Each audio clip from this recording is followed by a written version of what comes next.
Hello and once again welcome to exam clear. तो दोस्तों, how to get into IIMs और other MBA colleges even with poor academics, ये सवाल बहुत सारे लोगों के मन में हो सकता है।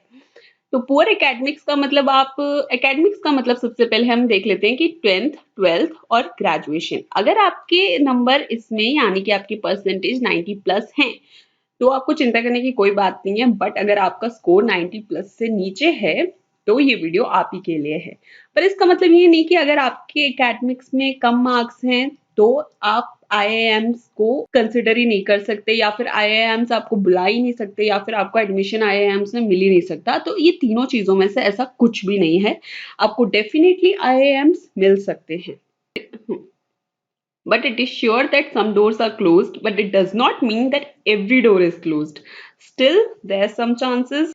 तो फ्रेंड्स, अगर आप फर्स्ट टाइम हमारे चैनल पे आए तो चैनल को सब्सक्राइब जरूर करिएगा और उसके बगल में एक बेल आइकन भी होगा, उसे भी हिट कर दीजिएगा। इससे जो भी न्यू नोटिफिकेशन आने वाली होगी, जो भी न्यू अपडेट आने वाली होगी, वो आप मिस नहीं करेंगे।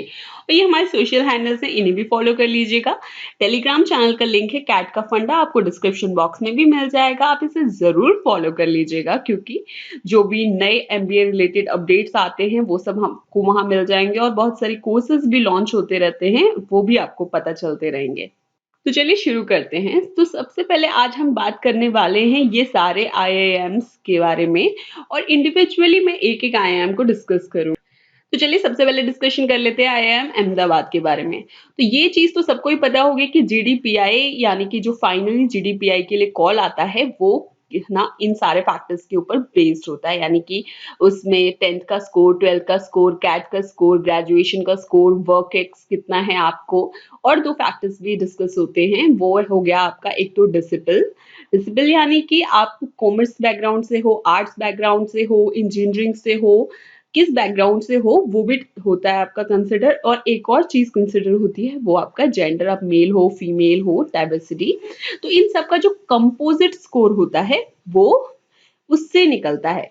तो सबसे पहले हम बात कर लेते हैं आईआईएम अहमदाबाद की। तो इसमें एक ही चीज कंसिडर होती है, कोई फर्क नहीं पड़ रहा आपका 10th में कितना स्कोर है, 12th में कितना स्कोर है, ग्रेजुएशन में कितना है।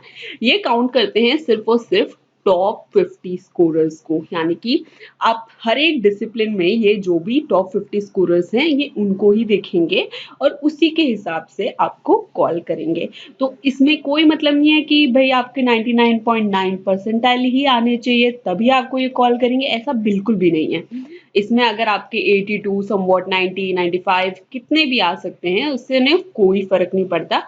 बस आपको आपके डिसिप्लिन में टॉप स्कोरर्स के अंदर आना चाहिए, जो कि 50 टॉप स्कोरर्स के अंदर, तो आपको कॉल आ सकती है।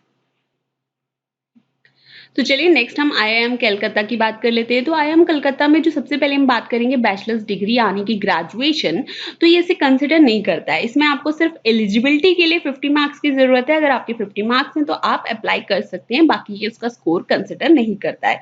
तो नेक्स्ट जो चीज इसमें चाहिए वो आपको चाहिए 10th और 12th का स्कोर। तो अगर आपका 10th और 12th का स्कोर 80% के अराउंड है तो आपको समवॉट अराउंड 99.7 परसेंटाइल के अराउंड आपको एडमिशन इसमें मिल सकता है, मतलब आपको कॉल आ सकती है।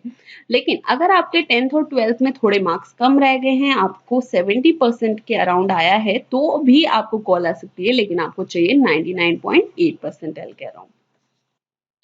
तो इसमें जो एक चीज कंसिडर नहीं हो रही है वो है ग्रेजुएशन। तो ग्रेजुएशन में अगर आपके मार्क्स कम भी हैं तो भी चलेगा, लेकिन अगर आपके 10th 12th में भी ठीक ठीक से ही मार्क्स हैं, इतने तो चाहिए ही होंगे, तो भी आपको आईआईएम कलकत्ता मिल सकता है। लेकिन इसमें सबसे इंपॉर्टेंट चीज जो है वो है आपकी कैट का स्कोर, वो बहुत अच्छा होना चाहिए। नेक्स्ट हम बात कर लेते हैं आईआईएम लखनऊ की। इसमें जो सबसे मेन चीज है वो है कि 10th का स्कोर ये कंसिडर ही नहीं करते। तो अगर आपके 10th के स्कोर कम भी है तो भी कोई फर्क नहीं पड़ता। तो नेक्स्ट चीज जो हम बात कर लेंगे वो है कैट का स्कोर और वर्क एक्स, यानी कि इसमें जो भी सारी इंपॉर्टेंस है वो किसको दी जाती है, कैट के स्कोर को और वर्क एक्स को। तो इसमें अगर आपने कैट का स्कोर बहुत ही अच्छा ले आए और आपके पास अच्छा वर्क एक्स भी है तो आपको यहाँ से कॉल आ सकती है। तो आपको जो सारी प्रेफरेंस देनी है वो है आपके कैट के स्कोर के ऊपर। वर्क एक्स तो अगर आपको है तो आप बस आपको कॉल आ जाएगी। तो नेक्स्ट हम बात कर लेते हैं IIM कोझिकोड की। तो इसमें भी जो 10th का स्कोर है इसका वेटेज बहुत ही कम है, ये इसको भी कंसिडर नहीं करते, ठीक है। तो नेक्स्ट जो चीज हम बात करेंगे वो बात करेंगे हम कैट के स्कोर की और बात करेंगे हम वर्क एक्स की। तो इसमें जो सबसे ज्यादा काउंट होती हैं चीजें वो है कैट का स्कोर और दूसरी चीज है वर्क एक्स।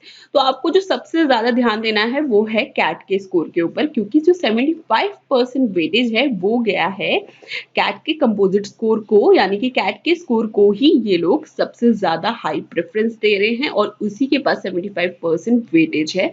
तो ये ही आपका सबसे ज्यादा मैटर करता है, क्योंकि 10th का स्कोर तो कंसिडर ही नहीं हो रहा है, तो आपको टेंशन लेने की कोई बात ही नहीं है। रेस्ट जो आपका काउंट होगा वो होगा 77.5% 12th का स्कोर और 7.5% ग्रेजुएशन का स्कोर।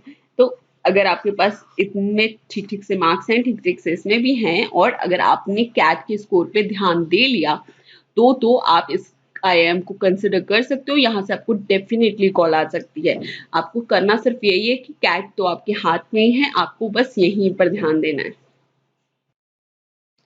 नेक्स्ट हम बात करेंगे IIM इंदौर। इसमें 10th और जो 12th है इसका ही स्कोर मैक्सिमम काउंट होगा, और जो कैट के स्कोर को सिर्फ और सिर्फ 20% वेटेज ही मिली है। तो अगर आप 10th और 12th में बहुत ही अच्छा स्कोर पाए हो, यानी कि 90 प्लस अबव आपका स्कोर है, तो अगर थोड़ा कम स्कोर अगर आपके कैट में भी आ गया, बट अगर आपके 90 परसेंटाइल से ऊपर हैं तो आपको आराम से IIM इंदौर मिल सकता है। तो चलिए बात कर लेते हैं नए IIMs के लिए। तो नए IIMs में अगर आपके 10th और 12th में 90 प्लस स्कोर किया है आपने, तो आपको 97 परसेंटाइल पे कॉल आ जाएगी। लेकिन अगर आपके 10th और 12th में थोड़ा कम स्कोर आया है, लेस स्कोर आया है, तो आपको 99 परसेंटाइल पे कॉल आ जाएगी। तो चलिए बात कर लेते हैं अदर बी स्कूल्स की। बहुत सारे अदर टॉप MBA कॉलेजेस भी हैं जिनको 10th और 12th और ग्रेजुएशन के स्कोर से कोई लेना देना नहीं है, वो इनके स्कोर्स को कंसिडर नहीं करते। जैसे अगर हम बात कर लेते हैं FMS की, MDI की, एक्सेलर की। तो इसमें क्या होता है, ये 10th और 12th और ग्रेजुएशन को तो कंसिडर ही नहीं करते। FMS क्या बोलता है कि भाई आप हमारा कट ऑफ क्लियर करिए फिर हम देखते हैं, और MDI क्या बोलता है बस आप कैट के स्कोर में अच्छे मार्क्स ले आओ, बस उनको यही चाहिए। और एक्सेलराई क्या बोलता है कि आप जैट क्लियर करो फिर वो कॉल करेंगे। तो दोस्तों आपको यहाँ पर एक ही चीज फोकस में रखनी है और वो है कैट का स्कोर, क्योंकि यही चीज अभी आपके हाथ में है। अगर आप ग्रेजुएशन में हो और आप सोच रहे हो कि भाई आपको MBA करना है, तब तो बहुत ही अच्छी बात है, अभी आपके हाथ में है, आप ग्रेजुएशन में अच्छे मार्क्स लेकर आ सकते हो। लेकिन अगर आप इन सब चीजों से आगे निकल चुके हो तो अभी सिर्फ आपके हाथ में है कैट। तो जो चीज आपके हाथ में है आपको वहीं पर कंसिडर करना है, आगे पीछे का नहीं सोचना कि भाई मेरा 10th में अच्छे मार्क्स नहीं आए, मेरे तो 12th में नहीं आए, मेरे तो ग्रेजुएशन में नहीं आए, मैं क्या करूं। ये सोचने में तो बहुत टाइम बर्बाद हो जाएगा और कुछ हाथ नहीं आने वाला। हमको सिर्फ और सिर्फ कैट के स्कोर पे ध्यान देना है। कैट के बहुत सारे मॉक्स सॉल्व करने हैं, एप्टीट्यूड सॉल्व करना है, अपनी LRDI पे ध्यान देना है, वर्बल पे ध्यान देना है, एक्यूरेसी पे ध्यान देना है कि। तो फ्रेंड्स 10th 12th तो ग्रेजुएशन के बारे में सोचना छोड़ दीजिए, सिर्फ और सिर्फ अपने कैट स्कोर पे ध्यान दीजिए। एक बारी हो गया पेपर, फिर आपका जो रिजल्ट आएगा उसके बाद में हम एक पूरी लिस्ट बना सकते हैं। आप, मैं इस पे भी वीडियो बना दूंगी आगे जाकर, लेकिन अभी इसके बारे में सोचने की कोई जरूरत नहीं है। तब एक लिस्ट बना के कंसिडर कर लेंगे कि कौन कौन से कॉलेजेस किस किस को और कितने कितने कट ऑफ पे मिल सकते हैं। तो फिलहाल जो आपको कंसिडर करना है, जिस पे फोकस करना है, वो है आपका कैट का स्कोर, and not only CAT and other competitive exams also. So thanks and all the best.